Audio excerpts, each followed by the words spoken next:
Vi får göra ett chatnebröd och till det skulle vi bruka bläck. Och vi skulle bruka 1 liter av bläck. Så skulle vi bruka 1 deciliter av vatten, lunka dem, 50 gram av blejtarger, som vi smultrar då. 1 spiseskal av grov salt.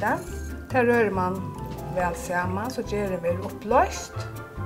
Så igen skulle vi bruka 2 deciliter av hörfrä, 2 deciliter av skorn och rotchadnon, 1 deciliter av sesamfrä och 1 deciliter av solblomchadnon.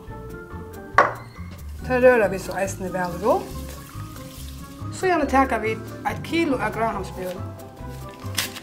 Det kör man i till man har brukt det mesta av 1 kilo. Det rör vi väl samman. Så ska det se ut. Som en linegreitor. Här har vi ett par rugbrödsformar.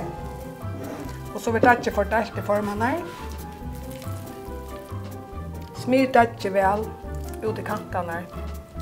Och glatta flatorna.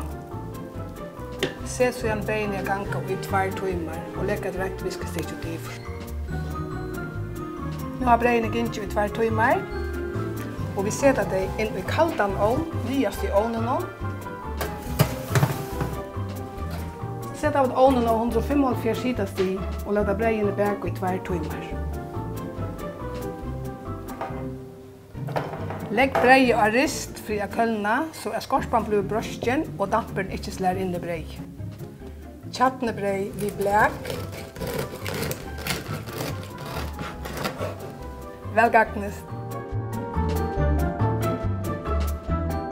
Så i flere uppskrifter av mbm.fo.